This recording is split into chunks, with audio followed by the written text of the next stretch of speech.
అత్తయ్య మీకోసం ఎవరో వచ్చారు.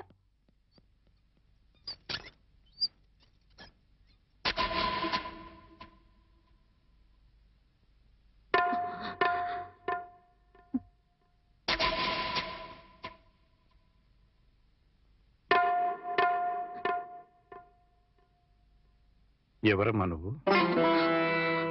చెప్పమ్మా, ఎవరు నువ్వు? నువ్వెవరో నాకైతే తెలీదు. ఒకవేళ మా ఆవిడికి ఎవరో తెలుసేమో. ఒక్కసారి పిలుస్తానుండమ్మా. పూర్ణ, పూర్ణ.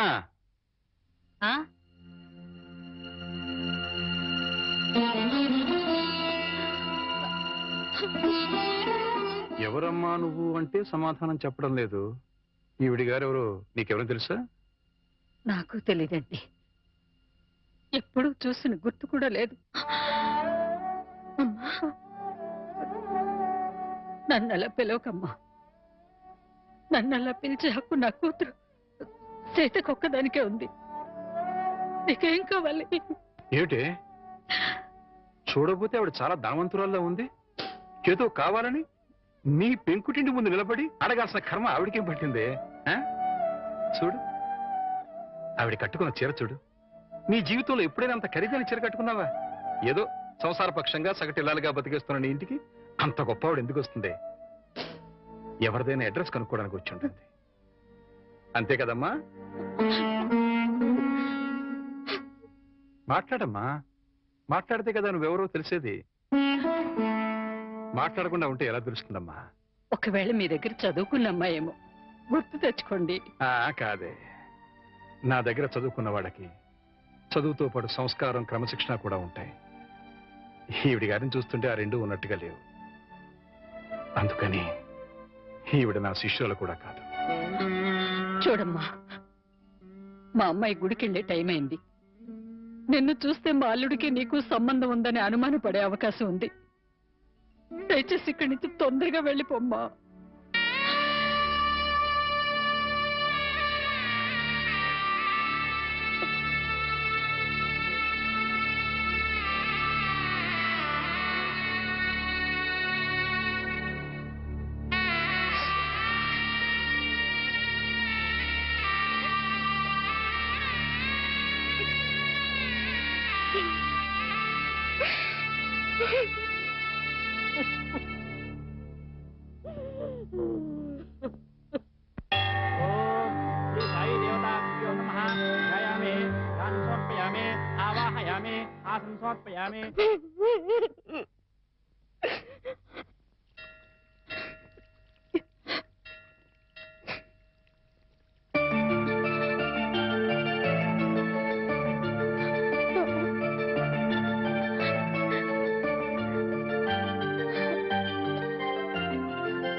ఏంటి ఇక్కడికి తగలబడ్డావు? నా బాబుని ఎత్తుకుపోదావనా? మా ఆయన్ని లేపుకుపోదావనా? నా ఇంటికి వచ్చినా మా వారితో మాట్లాడినా నరికి పోగులు పెడతాను. సీతన్న మాట కాస్త వింటావా? ఏంటే నీ మాట వినేది? నీలాంటి బజారు దాని మాటలు వినాల్సిన అవసరం నాకు లేదు. ఏ మొహం పెట్టుకుని ఈ ఊరికొచ్చావే? సిగ్గులేని జన్మ. ఎందులో పడి చావాల్సింది.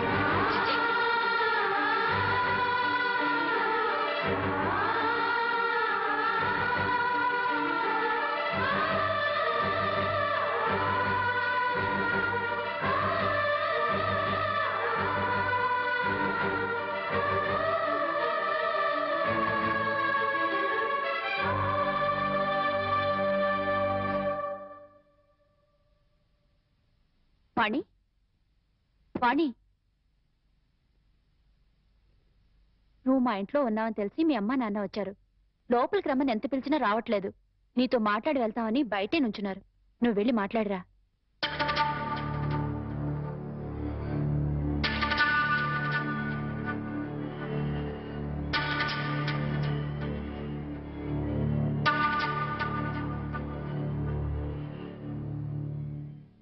ఇంటి దగ్గర నువ్వెవరో తెలియనట్టు మాట్లాడి ఇక్కడికి ఎందుకు వచ్చారని ఆశ్చర్యపోతున్నావమ్మా?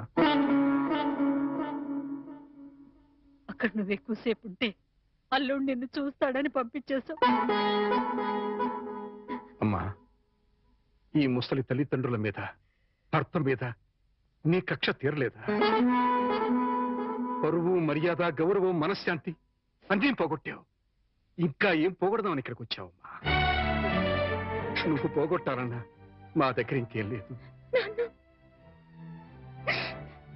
ఆ నాన్నని వాడు ఒకడున్నాడు, వాడు నీకు జన్మనిచ్చాడు, పెంచి పెద్ద చేశాడు అనే విశ్వాసం నీలో ఏమాత్రం ఉన్నా సాయంకాలానికల్లా ఈ ఊరుదులు పెట్టి వెళ్ళిపో. లేదు, నేను వెళ్ళనంటావా?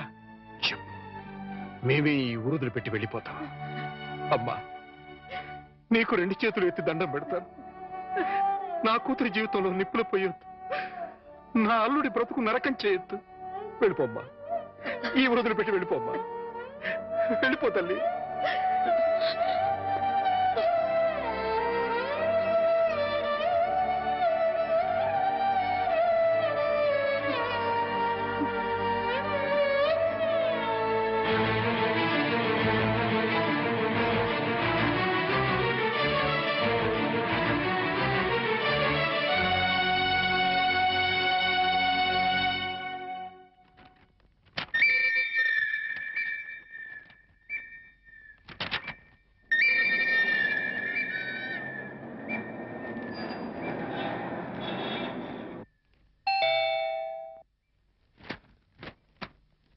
ఎవరు?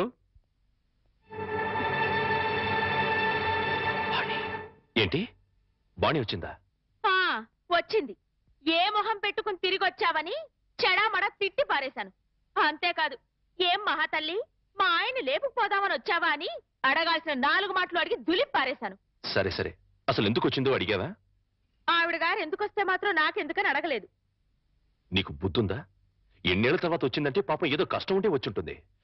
ఎందుకు వచ్చిందో, ఏ పని మీద వచ్చిందో కనుక్కోకుండా పంపించేస్తావా? ఇది మరీ బాగుంది. మధ్య నా మీద వస్తారేమిటి? సరే, బాణి వచ్చిన విషయం నాకెందుకు చెప్పలేదు? నేనే చెప్పొద్దన్నాను బాబు. అది మళ్ళీ నీ కంటపడితే గతం నీకు గుర్తుకొస్తుందని, ప్రశాంతంగా ఉన్న నీ మనసు మళ్ళీ పాడైపోతుందని నేనే చెప్పొద్దన్నానయ్యా. మామయ్య, పోనీ వాణి ఎక్కడుందో తెలుసా? మా ఇంట్లో ఉంది. ఇంతకు మునిపే మా ఇంటికి వచ్చింది. ఎప్పుడు కళకళలాడుతుండే ఆ మొహంలో కళాకాంతులు లేవు. మనసులో పశ్చాత్తాపం, మాటలో పశ్చాత్తాపం, ముఖంలో పశ్చాత్తాపం. తను చేసిన తప్పును తలుచుకుని కుళ్ళి కుళ్ళి ఏడుస్తోంది. నీతో ఒక్క మాట చెప్పినమని నన్ను పంపించిందయ్యా. ఇంకో అరగంటలో ట్రైన్కి వెళ్ళిపోతున్నాను అంకుల్. శాశ్వతంగా వెళ్ళిపోతున్నాను. ఇంకెప్పుడు ఎవరికి కనిపించను. ఒక్కసారి ఆయనతో మాట్లాడాలి, తీసుకురావు అని ఆ బిడ్డ దీనంగా అడుగుతుంటే కడుపు తరుక్కుపోయిందయ్యా. చేతకాక చిన్న పిల్లల్ని ఏడ్చేశాను. రామారావు, వాణ్ణి తను పోగొట్టుకున్న స్థానాన్ని సంపాదించుకోవాలని అనుకోవటం లేదు. తనకు ఆశ కూడా లేదు. కేవలం నిన్ను కలుసుకోవాలని, మాట్లాడాలని తపన. మళ్ళీ జీవితంలో అవకాశం వస్తుందో రాదోనన్న ఆరాటం. అమ్మను కానీ, నాన్నను కానీ, కనీసం తన కన్న బిడ్డను కానీ చూడాలనుకోవటం లేదు. కేవలం నిన్ను చూడాలనుకుంటుంది, నీతో మాట్లాడాలనుకుంటుందయ్యా. ఆలోచించుకునే వ్యవధి లేదు రామారావు. అమ్మాయి వెళ్ళిపోవడానికి టైం అయిపోతుంది. నువ్వు తనను క్షమించినా క్షమించకపోయినా పర్వాలేదయ్యా. ఆ అమ్మాయి క్షమించమని నిన్ను ఒక్కసారి అడగడానికి అవకాశం ఇవ్వు రామారావు. Please please. సీత, నేను వాణితో మాట్లాడొస్తాను. ఆగండి, ఒక్క నిమిషం.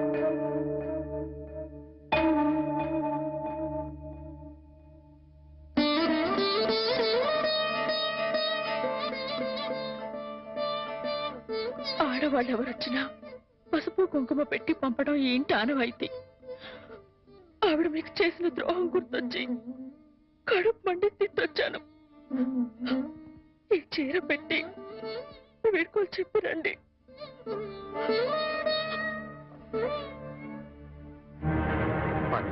వాణి ఎక్కడ? ఆ గదిలో ఉంది. వెళ్ళిపో.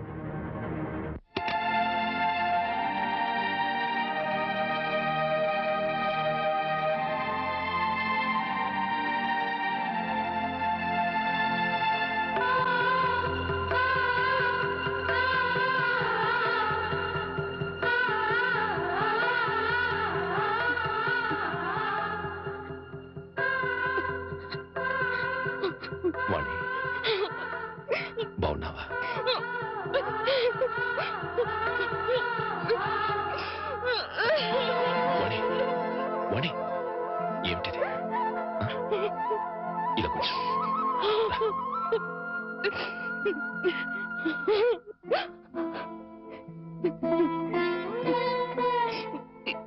ఏమండి, మీతో ఎంతో మాట్లాడాలని ఉందండి, కానీ ఇప్పుడు నాకు టైం లేదు.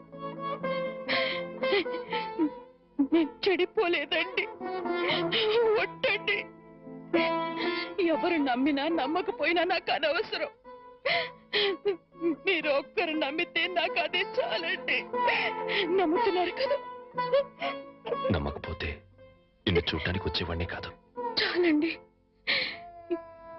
ఇప్పుడు నాకెంతో తృప్తిగా ఉంది. ఏమండి, ఎవరూ లేని ఒంటరి దాన్ని అయిపోయానండి.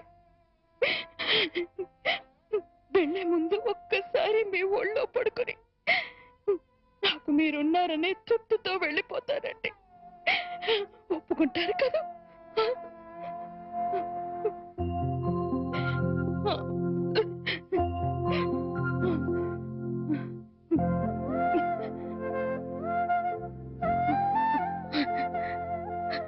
వాణి, ఇంటికి వెళ్దాం పద. అందరూ లేచిపోయిందని నిందలు వేసిన అవేమీ పట్టించుకోకుండా మళ్ళీ నన్ను మీ జీవితంలోకి ఆహ్వానించే పెద్ద మనసు మీకున్నా వచ్చే అర్హత నాకు లేదండి. కార్లు, బంగ్లాలు, నగలు, కోట్లు కావాలన్న పిచ్చిలో వాటన్నిటినీ మించిన మిమ్మల్ని వదిలి వెళ్ళిపోయానండి. నా జీవితాన్ని నేనే నాశనం చేసుకుంటాను.